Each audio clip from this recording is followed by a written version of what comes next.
सबैभन्दा पहिला हजुरहरूलाई नमस्कार। मैले एउटा अरू भिडियो लिएर आएको हो। यो भिडियोमा म हजुरहरूलाई बताउनेवाला छु कि गणक र सुपरवेक्सको फर्मेट कसरी अप्लाई गर्ने। सिम्पल और सानो भिडियो हुन्छ। हजुरहरू भिडियोमा बनेर साथ दिनु होला। क्रोमबाट चाहिँ लिङ्क ओपन गर्छु। म यसको डिटेल अलियन के हजुरले बताउन गइरहेको छु। जुम गरिदिरहेको छु। यही जो नोटिस हो, करार सेवा जनशक्ति लेनदेन सम्बन्धी सूचना। म यो अलि सरसरी पढेर हजुरले बताउन चाहन्छु कि यसमा के लेखेको हो।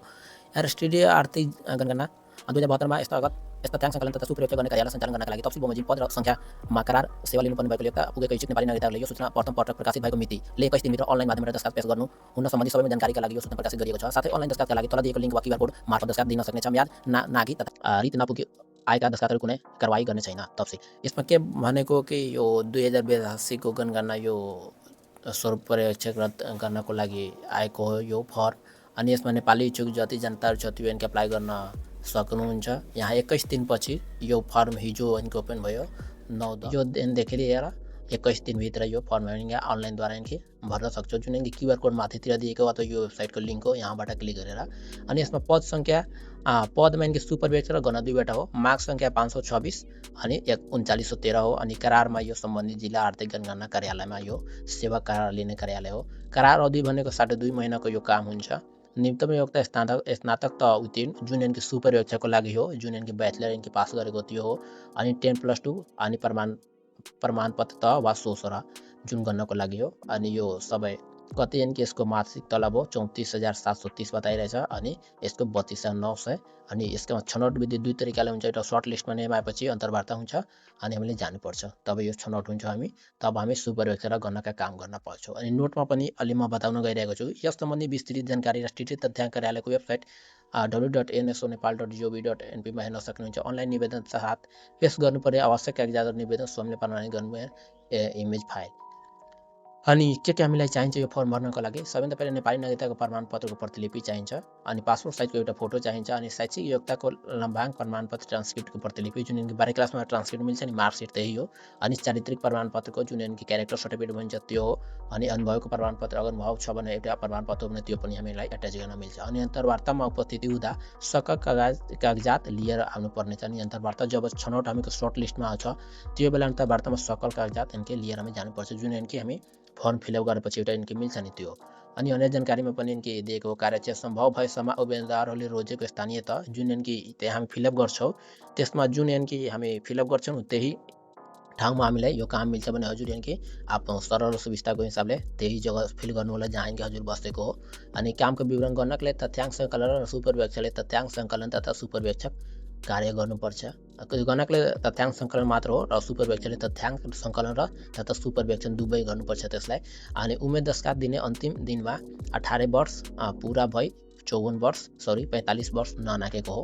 18 वर्षभन्दा मुनिले यो 18 वर्षभन्दा माथिले यो भर्न पाउने हो। अनि 45 वर्षभन्दा तल। अनलाइन दस्तावेज फर्म लिङ्क हो क्युआर कोडको मार्फत पनि गान 26 देखि लिएर 2083 असार 8 गतेसम्म यो हामीलाई काम गर्नुपर्नेछ। अन्य विषयहरू कार्यालयमा चेक बमोजिम हुनेछ, तोके बमोजिम हुनेछ। विस्तृत विवरण राष्ट्रिय तथ्याङ्क कार्यालय वेबसाइट योमा हेर्न सक्नुहुन्छ। यस सम्बन्धमा थप जानकारी आवश्यक भएमा राष्ट्रिय तथ्याङ्क कार्यालय आर्थिक गणना शाखाको सम्पर्क नम्बर यसमा पनि हामी सम्पर्क गरेर टोटल सोध्न सक्छौँ। अनि यो अलि डिटेल हो, सबैले हेर्नुपर्ने छ के चाहिन्छ यो समयमा दिएको हो। अब फर्म कसरी अप्लाई गर्ने म हजुरले बताउन गइरहेको छु। अनि फर्म अप्लाई गर्नको लागि यो स्क्यान गरेर पनि हुन्छ। यो मोबाइल फोनमा क्रोम ब्राउजरमा खोल्दा पनि इनके भइहाल्छ। नत्र यो वेबसाइट हो नि, यहाँ क्लिक गर्दाखेरि जो अटोमेटिक वेबसाइट हो नि जुन इनके ह्याङ चल्दै हो त्यही भएर अहिले यो दिस क्यान नट बी रिचेड इनके यस्तो देखाइरहेछ। फर्म फिलअप गर्नको लागि हामीलाई केही पनि गर्नु पर्दैन। मैले यो सबै डिटेल अलि हजुरले बताउन गइरहेको छु। बताएपछि म यो सबै एकैचोटि फिलअप गरेर सबमिट गरिदिन्छु। आवेदनको पद बताउँदै सुपरवेक्स गर्नको लागि सुपरवेक्स लेख्नु होला, गणक गर्नको लागि गणक लेख्नु होला, अथवा दुवै गर्नको लागि दुवै लेख्नु होला। अनि सपोज यहाँ गणक लेखिदिए प्रदेश नम्बर कुन प्रदेश इनके छान्नु होला, जिल्ला कुन हो इनके यहाँ पर जिल्ला इनके छान्नु होला, जिल्ला पछि गाउँपालिका कुन हो त्यो गाउँपालिका छान्नु होला।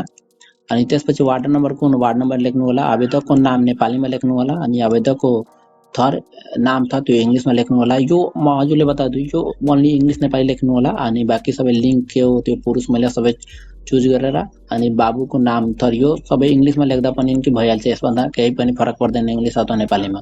आमाको नाम के हो त्यो लेख्नु होला, बाजेको नाम के हो त्यो, अनि जन्ममिति के कुन सालमा भएको त्यो लेख्दा अटोमेटिक एडीमा आइहाल्छ कन्भर्ट भएर। फेरि पुरा भएको उमेर यो अटोमेटिक आइहाल्छ। सम्पर्क नम्बर एउटा दिनु होला, इमेल एउटा दिनु होला अनि तलतिर स्क्रोल डाउन गर्दाखेरि नागरिकता सम्बन्धी विवरण अनि नागरिकता नम्बर के हो हजुरको अनि प्रदेश नागरिकता जारी गर्ने जिल्ला रहेको कुन हो यहाँ पर क्लिक गरेर त्यो सेलेक्ट गर्नु होला अनि जारी गर्ने यो जिल्ला अटोमेटिक सपोज यहाँ पर मैले मध्य प्रदेश सेलेक्ट गरिदिएँ। यो इरोर एन्ड लोडिङ लिइरहेछ किनकि मैले अलि फिलअप गरिरहेको छैन त्यही भएर। अनि एउटा नागरिकताको प्रमाणपत्र जुन एन्ड ब्याक र फ्रन्टको साइडमा राख्नु होला अनि दिनु होला।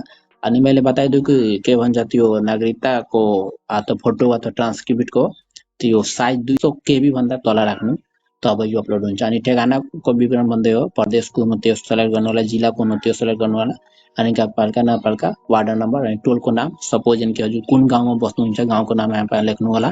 अनि स्थायी ठेगाना एउटै छ भने एउटै लेख्नु अनि फरक छ भने फरक लेखेर फेरि फिलअप गर्नुपर्छ नत्र एउटै छ भने एउटै क्लिक गरेर राख्नु होला। अनि शैक्षिक योग्यता विवरण गर्नको लागि न्यूनतम योग्यता उत्तीर्ण गरेको तह कुन हो 12 अंक लेख्नु होला, संख्या कुन हो तपाईले सपोज बुझ्नुहुन्छ कुन माध्यमबाट पढाइ गरेको सबै शिक्षा वाणिज्य एकाउन्ट यो सबै विज्ञान सबै बताइदियो अनि अथवा अन्य मुख्य विषय कुन हो त्यो लेख्नु होला, प्रत्याङ्क प्रति जीपीए कति हो त्यो लेख्नु होला। अनि चुज फाइल यहाँ पर गरेर चुज फाइल एन्ड यहाँ पर क्लिक गर्नु होला, चुज फाइल एन्ड भइहाल्छ। त्यसपछि न्यूनतम योग्यताको चारित्रिक प्रमाणपत्र जुन यसमा मार्कसिट लेख्नु होला राख्नु होला सरी और यसमा के भन्छ चारित्रिक जुन क्यारेक्टर सर्टिफिकेट हुन्छ नि त्यो राख्नु होला। अनि न्यूनतम शैक्षिक योग्यता भन्दा माथिल्लो योग्यता विवरण अगर यो गर्न छोडेर सुपरवेक्सन पनि दिइरहेछ भने यो पनि के लेख्नु होला अनि छैन भने छैन सेलेक्ट गरेर अनि तालिम सम्बन्धी विवरण तथ्याङ्क सङ्कलन सम्बन्धी कुनै तालिम अगर हजुरले लिएको छ भने 6 लेख्नु होला। 6 लेख्दाखेरि यो संस्थाको नाम अनि तालिमको दिन सबै तथ्य छैन भने छैन लेख्नु होला। अनि अनुभव सम्बन्धी अनुभव छ भने त्यो फेरि यो अनुभव छ भने कुनै तथ्याङ्क सङ्कलन भने 6 अथवा छैन भने छैन लेख्नु होला। अनि यो सबै यस्तो हुन्छ। अनि तलतिर आवेदकको एउटा फोटो दिएर अनि आई टिकमा टिक गर्नु होला अनि यसमा सबमिट वाला अप्सनबाट क्लिक गर्दाखेरि यो सबमिट एन्ड भइहाल्छ। अगर कुनै मिस्टेक हुँदा यो अटोमेटिक बताउँछ कि यो तपाईको यो के भन्छ यो छुटेको यहाँ पर हजुर इनकी हेर्नु भइरहेको छ। मैले यहाँ फिलअप गरेको छैन त्यही भएर अनि फिलअप गरेपछि सबै अटोमेटिक इनकी आइहाल्छ। यस्तो सबमिट गर्दाखेरि कुनै छुटेको होला भने यो अटोमेटिक बताइदिन्छ। अघि हजुर इनकी एकचोटि चेक इनकी जरुर गर्नु होला कि कुनै मिस्टेक छ कि छैन। अब सबै कुरा फिलअप गरेर म अघिल्लो प्रोसेसतिर इनकी लाग्दै हो। आई एग्रीमेन्ट टिक गरेर अनि सबमिट वाला अप्सनमा क्लिक गर्नु होला। यसभन्दा पहिला हजुर एकचोटि यो के भन्छ नि एकचोटि यो हेरिलिनु होला कि कुनै मिस्टेक छ कि छैन। बाजेको नाम त यहाँ छुटेको थियो मैले लेख्दै हो। सबै कुरा भएपछि अब सबमिट वाला अप्सनबाट क्लिक गर्नु होला। सबमिटमा गरी क्लिक गर्दाखेरि तपाईको आवेदनको दर्ता भयो। आवेदन दर्ता नम्बर यो बताइरहेछ। डाउनलोड पनि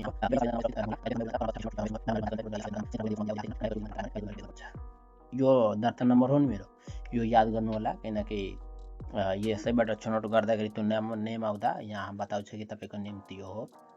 सरी यो लिएर जानुपर्छ अनि अन्तर्वार्तामा केही कुराहरू सोधिन्छ। यानि कि डाउनलोड यहाँ पर क्लिक गर्नु होला। यो डाउनलोड पनि भयो तपाईको सबमिट डेट।